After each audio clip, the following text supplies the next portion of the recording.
Last year, there's one law school that had the worst jobs collapse in the entire country. The share of its graduates landing real legal work fell from about 77% to 60% in 12 months. That is the steepest 1 year drop of any law school in the country, according to official American Bar Association data. And so now, 1 in 7 of its graduates is sitting there with a law degree, a pile of debt, no job, and still looking. Now, the same trap that did this is affecting dozens of other law schools right now, maybe the one you're about to pick. And most people never see it coming because the number the schools put in front of you is built to hide it.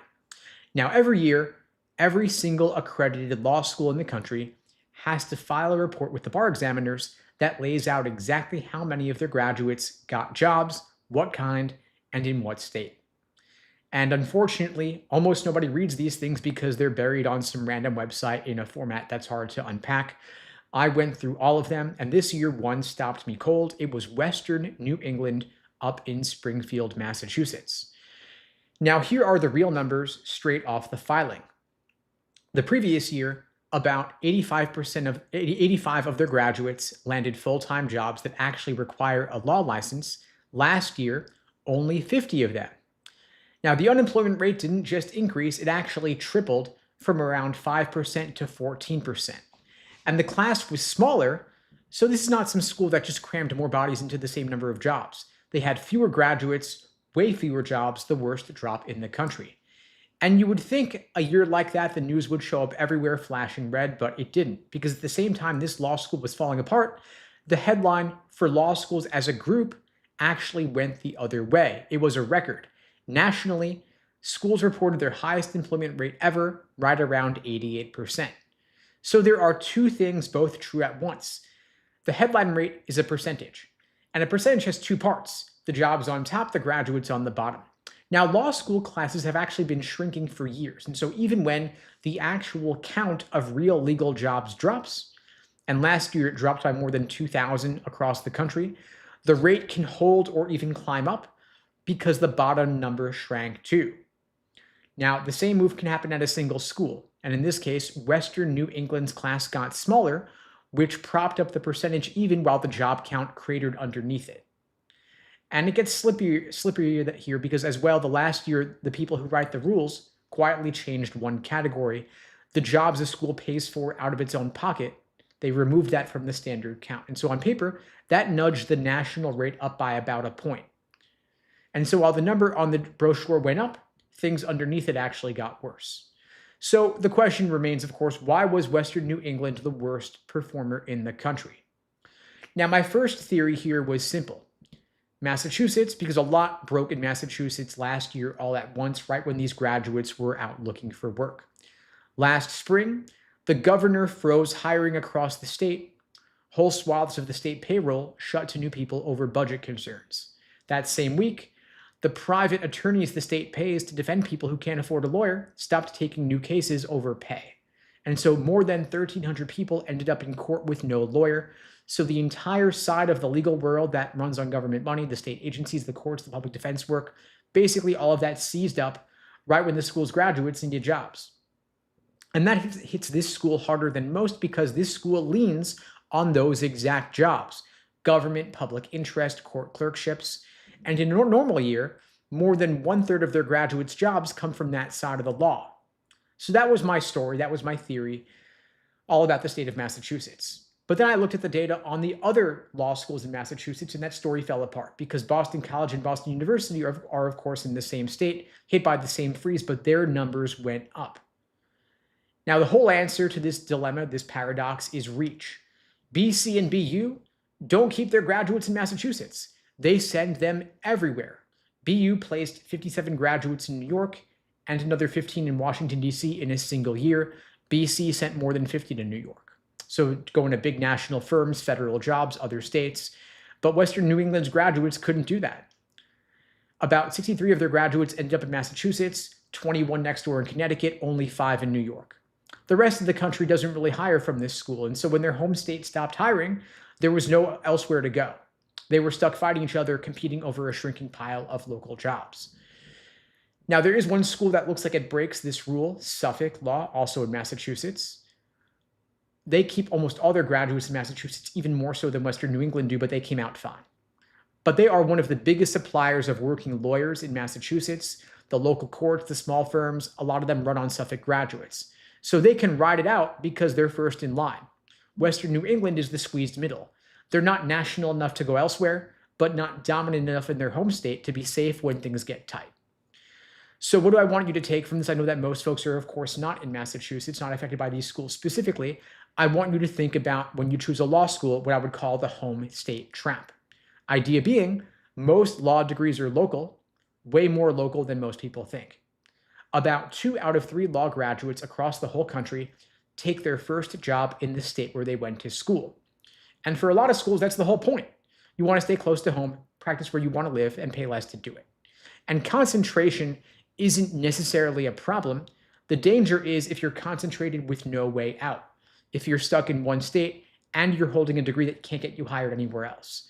You want optionality. You want to have good options in your state, but also good options to leave the state if you need to. Now, for those who aren't aware, on the macro level, applications to law school are at their highest in about 15 years. Everybody's piling in. Meanwhile, the actual job market for new lawyers is smaller than it was before the 2008 crash. And so you've got more people than ever chasing fewer jobs than the market had before the crash. And when that many people are fighting over fewer jobs, the regional law schools with no exit are exactly where the crunch lands first. Now, what can you do about this? Get scholarships. Regional law schools compete on price. They will give you a big discount to choose them over a more famous school. And for most people, that discount is the whole reason they go. What you're actually buying is cheaper tuition in exchange, though, for betting your entire career on one state. And so what you want to do is get an unconditional scholarship to go to a law school, ideally getting a full ride, but that law school still has enough prestige to allow you to get a job outside the state if you end up wanting to relocate for whatever reason. And of course, if your GPA is not what you want it to be, if it's fixed and you can't bring it up anymore, but you feel like you need to get higher numbers, the other side of the equation is, of course, your LSAT score. If you can apply to law school with an LSAT score above the median, that can offset a lower GPA and still get you plenty of scholarship money, maybe even a full ride. And of course, I'm happy to help you out if you want to get your LSAT score up. That's what I do. I'm offering free LSAT tutoring to everybody watching this video now or later. You can grab that free LSAT tutoring lesson with me at unpluggedprep.com/start. The link is below the video on YouTube, pinned in the chat on YouTube, in my bio on TikTok and IG. I've also put together a free LSAT cheat sheet to help you jumpstart your LSAT prep. It's a quick reference on everything logical reasoning and reading comprehension. You can grab that free cheat sheet as a PDF download through the link in my bio, through the link below the video at unpluggedprep.com/cheat sheet. That is an open offer for everybody watching this now or later. Happy to help you out. I see some questions here in the chat. I will get to as many of those as I can. Feel free to keep them coming. See 5498 is asking, does applying in September versus November make a difference? So all else being equal, better to apply to law school earlier than later. When you apply earlier, it's a little bit easier to get in. There's also more scholarship money available. However, it's also better to apply later with a higher score than earlier with a lower score.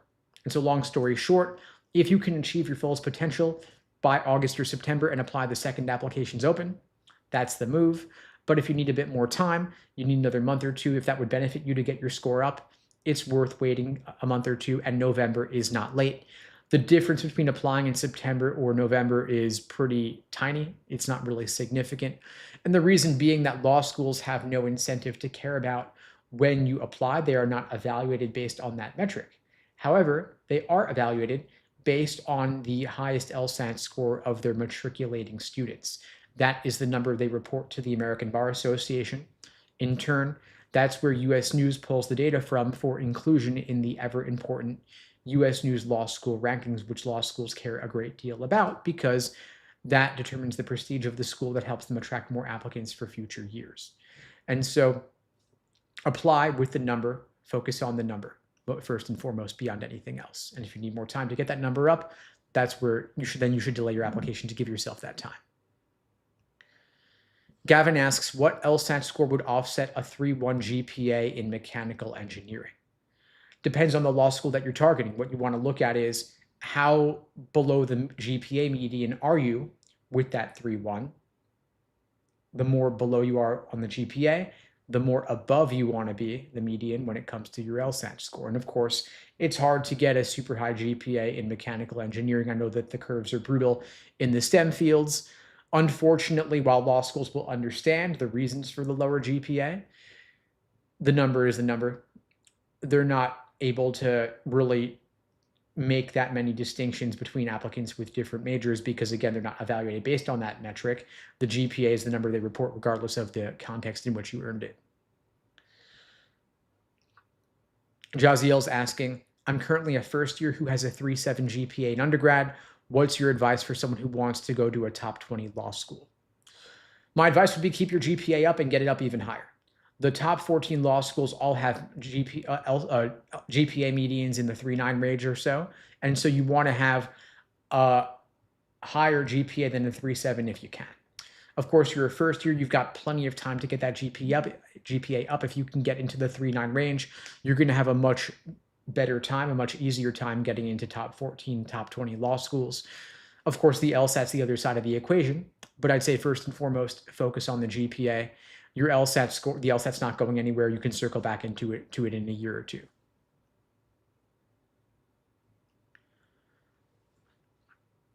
I'm scanning through for other questions here. Poison Tree's asking, I'm 16, I'm in Texas, I want to go to Georgetown. What should I do? Not sure if you're asking about Georgetown Law or Georgetown undergrad. College admissions is not my game. I'm focused on law school admissions. And my advice to you would be focus on getting into college before you think about law school, unless maybe you're already in college and you're a super gunner who started college a little bit on the earlier side. If that's the case, maintain a good GPA, then switch gears and focus on the LSAT when you're in junior or senior year of college. But if you're still in high school, just get into college, enjoy college, explore careers, think about what you really want to do. But again, LSAT and law school is not going anywhere. Good questions here, folks. Dylan's asking, can I get into a top 14 law school if I go KJD? So for those who aren't aware, KJD is an acronym. It's a term in law school admissions slang for someone who goes directly from undergrad into law school. The idea being that you're going from kindergarten through to getting your JD without ever having worked and just doing academia the whole time. Not a huge deal. You still can get into a top 14 law school. You just want to have really strong numbers. And the more recent your undergrad career is, the more important your undergrad GPA is going to be. In contrast, if you're on the flip side, a non-traditional student who has a lot of work experience and a big gap between undergrad and law school, potentially, then your GPA becomes less important the longer ago that you earned it, because who you were back then is not who you are today. Law schools will understand that. And then in that case, they're going to place more emphasis on your work experience and on your LSAT score and less emphasis on your undergraduate GPA. Brandon asks, I've got a low 3.2 GPA, haven't taken the LSAT, but practice indicates I'm in the 155, 160 range, 2 years of paralegal experience. Any tips? I'm having trouble with motivation. I mean, first I think about what do you want to do with your law degree? Where do you want to go to law school? Can you keep that goal in the forefront of your mind to help motivate you? Because you've got to get your numbers up if you want to achieve that goal. So can you make that law school target or that career target into an image of some kind you can put on your phone background? Can you keep it on your computer desktop background? Get a poster of it, get some swag related to it. So that's a daily physical reminder or image reminder, at least, of what you want to do. Also look at the stats for the law school that you want to go to. A low 3.2 GPA might make law school admissions an uphill battle unless you can get a higher LSAT score to compensate. Because of rampant grade inflation, a 3.2 GPA is probably going to be below the medians of the law schools that you're targeting, so you want to have a higher LSAT score to compensate for that.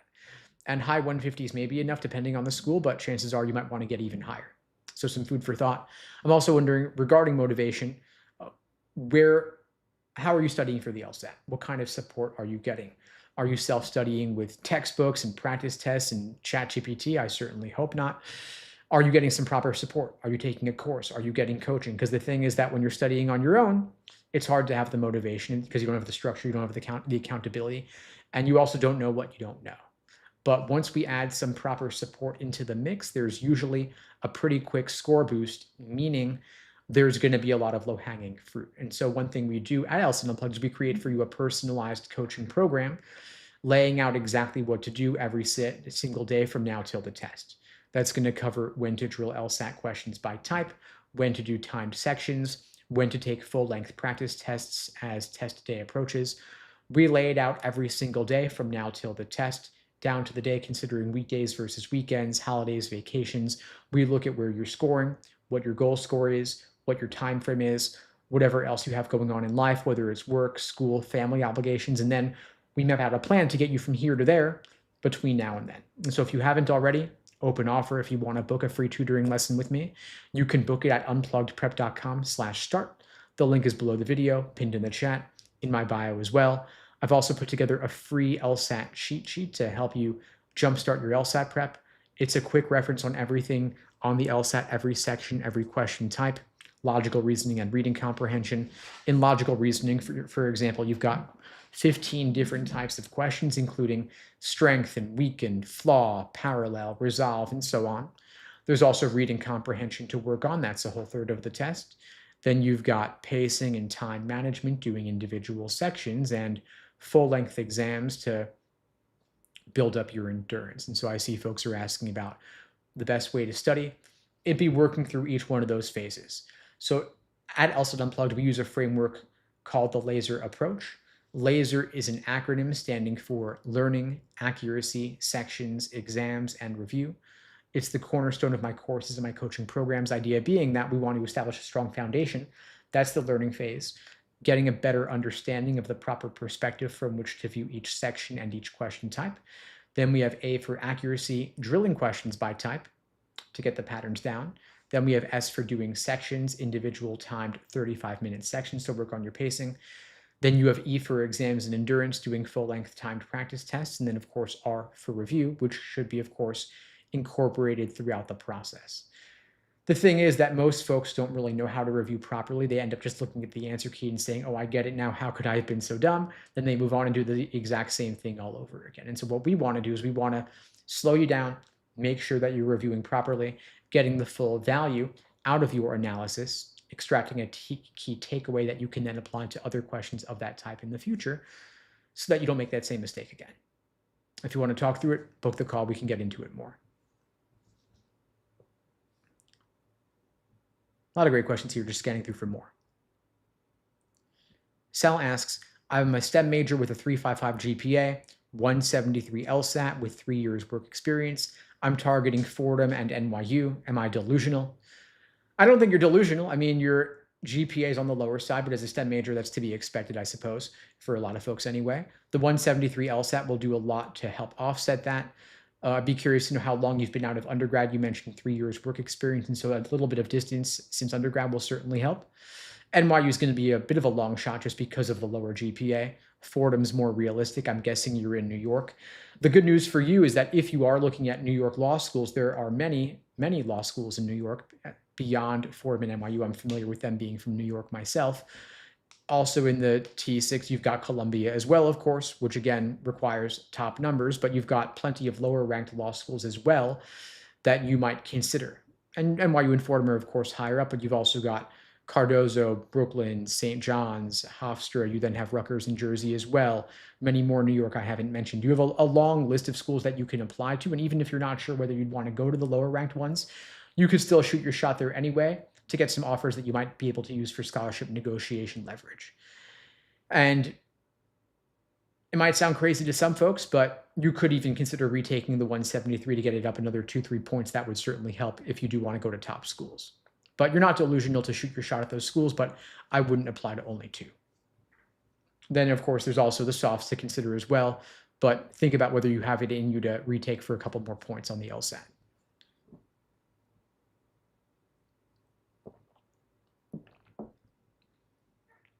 See, Brandon's asking, I'm taking the LSAT in September and November. Is 3 months too ambitious to get a 160? I had a 148 diagnostic. No, not too ambitious. 12 points in 3 to 5 months or 2.5 to 4.5 months is very doable. The question is, how are you going to study? I think did you mention that you were self-studying? Yeah, you're self-studying so that you're not getting any support right now. And so it would probably make it a lot smoother for you if you did get some support, because when you're studying on your own, the thing is that you don't know what you don't know. But once we add some support into the mix, there's usually a pretty quick score boost, meaning there's going to be a lot of low-hanging fruit. So that might be something to consider just to ease the way for you. You could do it alone potentially. Of course, I just don't know how you're going about it right now. You can, of course, create some sort of self-study framework using that laser approach that I mentioned. The mistake a lot of folks make is they'll either take too many practice tests without reviewing in depth, or they'll do a lot of drilling and not enough full exams. And so drilling has its place, full exams have their place as well, but you want to establish a strong foundation, and you also want to incorporate proper review. Meowtron's asking, do you recommend getting a tutor for fundamentals? Yeah, I do. I do. I think that if you're a self-starter and you're getting it right off the bat, then of course you could try studying on your own. But if there are any misconceptions you're laboring under, meaning that you have an inaccurate understanding of how to approach a particular question type, that will hold you back. You also don't want to spin your wheels studying the wrong way. I mentioned some of the traps that folks fall into with their self-study approach, and there are others, too many to even name. And so if we get the support in from the beginning, we can then pave the way for you to study more effectively on your own. So I always recommend front-loading the work for that reason, so that you make sure that you're studying efficiently right out of the gate and you're not building bad habits or wasting your time. You also don't want to burn through valuable, limited, recent practice tests as well. I would always recommend taking your practice tests on the official LSAC Law Hub platform, because that's the only place that adequately represents exactly what test day is going to look like, the look and feel of the software, the functionality. For those who haven't heard, the LSAT has changed yet again. They've changed the user interface for everyone, starting with the August LSAT. It looks different than it did even a month or two ago. They just released the new user interface yesterday, actually, with a new highlighting function. They brought that back, fortunately, for a lot of folks who were relying on it. And so take a look in Law Hub if you haven't already. They've rolled out all the practice tests with that new format. But what a lot of folks do is they'll make up fake practice questions with ChatGPT. Don't do that, by the way. They could make mistakes. They'll use prep physical textbooks as well. But the problem is that, of course, the LSAT is not in a book. It's online. And the software looks different than what you're doing with ChatGPT or some unofficial third-party platform. And these are the kinds of things that folks often don't realize when they're getting a copy of LSAT for Dummies from their older sibling. So some food for thought to keep in mind there.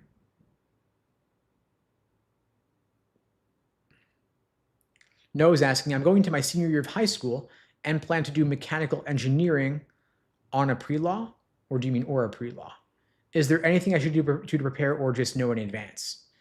Well, I certainly can't speak to mechanical engineering. That is not my area. For law school admissions purposes, since that's the theme of what I do here, I'll say this. When you are on the younger side, when you're earlier in the process, focus on maintaining a good GPA. If you're a freshman in college, if you're in high school, if you're in between, focus on maintaining a good GPA, exploring whether law is truly what you want to do. If you maintain a good GPA, then you keep your options open. Law school admissions is primarily your LSAT score and your undergraduate GPA. It's not like high school or college admissions where your resume and extracurriculars matter a lot. For law school, they really don't, because of the undue influence of the US News Law School rankings, which are metrics driven, of course. And if you decide that law school is not for you, hey, having a good GPA is looking to help with whatever you want to do, whether it's a different graduate school route or just getting a job. Employers like to see high GPAs also. If your GPA is low, then it's going to hurt you in a lot of different areas. If you have it high, it can only help. But the law school and the LSAT are not going anywhere.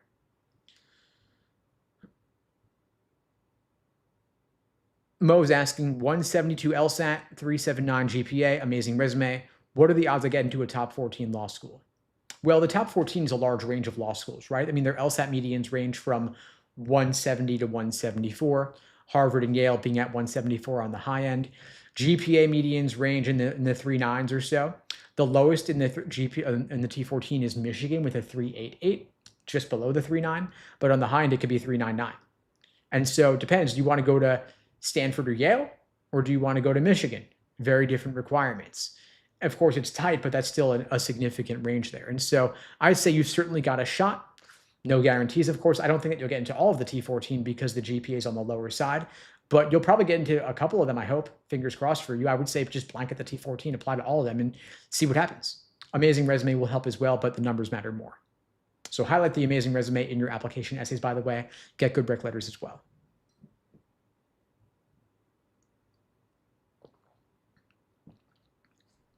Rahul's asking, does undergrad matter in any bit if money isn't a huge issue going to a state school versus a top 20 or an Ivy? Good question. So the prestige of your undergrad doesn't really matter. Law schools don't care. They have more useful metrics they can use to evaluate you other than using your undergrad as a proxy.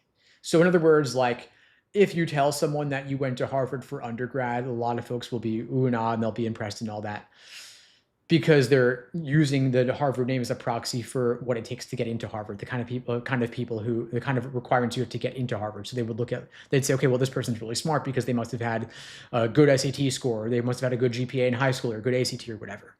But law schools, they already know your numbers. They already know your LSAT score. They already know your GPA from undergrad.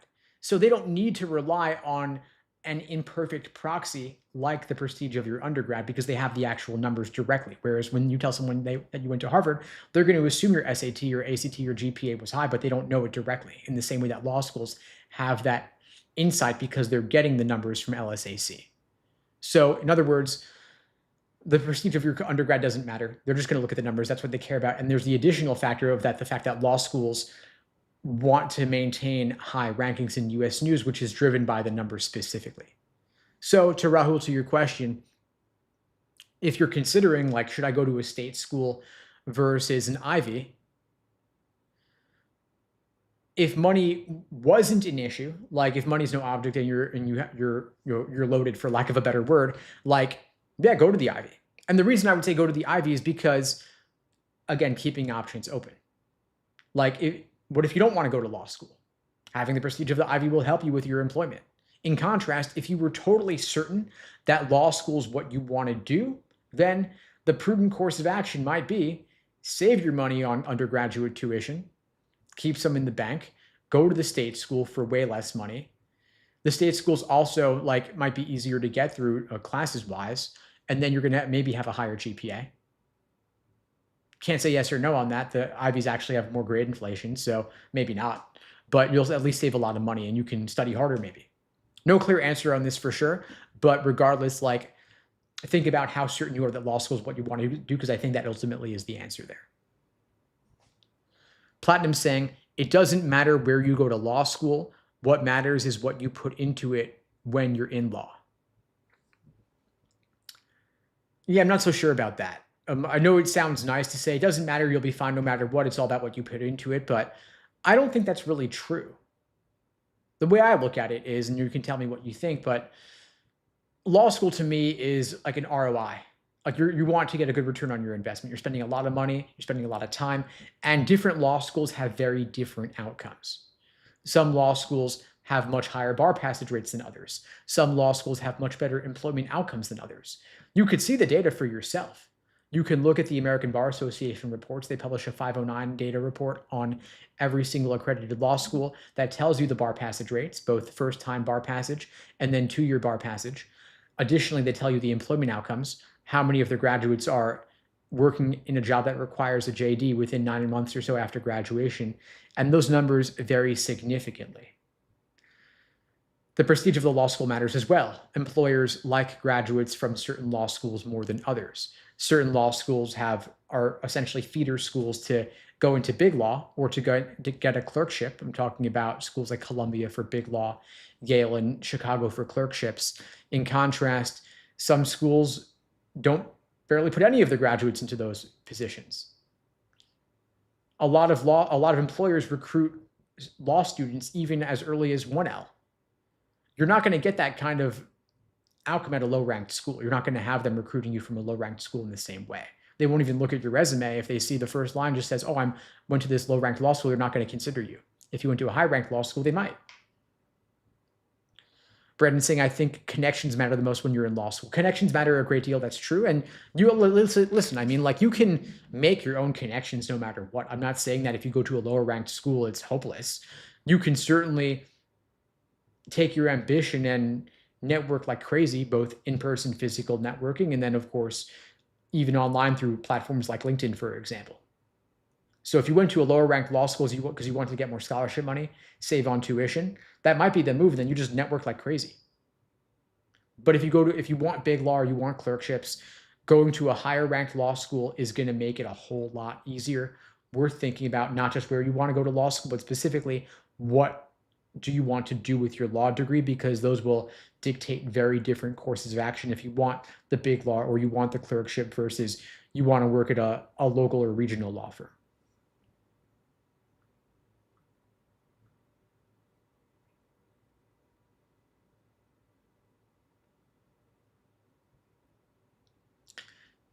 TLO is asking, what's your take on a marketing professional going into law? My GPA was low because I worked marketing jobs. So you're saying that you were working while you were an undergrad and that led you to have a lower GPA than you otherwise would have had? I mean, if that's the case, write an addendum. That will give law schools some useful context on why your GPA was lower than it otherwise would have been. It will make what you did in undergrad that much more impressive. Of course, the numbers are still the numbers, and so you're going to want to have a higher LSAT score to compensate for a relatively lower GPA, but tell them about that, and then that will at least help provide the context and the understanding.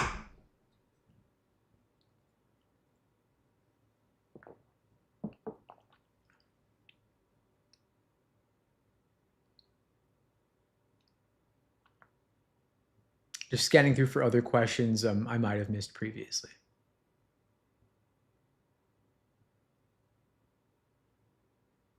Sarah's asking, what if I want to do Big Four? So is that like the big law firms, like the top law firms? I mean, look at the ABA employment reports and you'll see which law schools send the most of their graduates to big law. Of course, T14 will help with that. Columbia in particular is known to have really high big law placement, so I would start there. Jay Damani is asking, where should I start if I want to start learning for the LSAT? So one thing I would do is take a practice test. You can take one for free on the LSAC Law Hub website. They actually offer 4 of them for free in the official LSAT interface that you'll have on test day. You can get 4 of them for free with a free lsac.org account. You get the others with a Law Hub Advantage subscription. Well worth the investment, $120 for a full year. Of course, don't over-index on the result. A cold diagnostic can often be discouraging. It just tells you what you already know, which is that you have not yet learned the language of the LSAT. But of course, you can, with the proper preparation, establishing a strong foundation. And you say to yourself, you know what? I'm just going to use this practice test as a benchmark from which to measure my later future progress. Use it as fuel, use it as motivation, and use it to help ID your weak areas, and then craft an action plan around those weak areas that you can then address them between now and your target test date. I see Cece saying, I took an LSAT diagnostic, made a 142, totally normal. You can still improve significantly from that starting point. Just tells you that you have not yet learned the language of the LSAT, but you can over time with the right approach. And if you want to talk through what your study plan might look like to get your score up, you can book a free LSAT tutoring lesson with me to talk through that plan. You can book it at unpluggedprep.com/start. The link is below the video on YouTube, pinned in the chat on YouTube, in my bio on TikTok and IG. I've also put together a free LSAT cheat sheet to help you jumpstart your LSAT prep. You can grab that free cheat sheet at unpluggedprep.com/cheat sheet. Link again below the video in my bio as well. By the way, folks, the recordings of all of these lives are available on the LSAT Unplugged YouTube channel, linked in my bio on TikTok and Instagram. I do these lives every single weekday, same time, same place, 2 p.m. Eastern, 1 Central, 11 Pacific, here on YouTube, TikTok, Instagram, LinkedIn, Facebook, wherever you're watching this. If you find these helpful, please spread the word. The only way this grows is through word of mouth. I don't do any advertising for these lives, and the algorithm doesn't really boost them because they can't run ads during them, so I do appreciate your support. Spreading the word, sharing these to your socials, sharing it in any pre-law societies you're part of, Discords, subreddits, Facebook groups. The more this grows, the more I'll expand it over time. I'll be back on Monday, same time, same place, 2 p.m. Eastern, 1 Central, 11 Pacific. I'll see you all then. In the meantime, all the best and take care.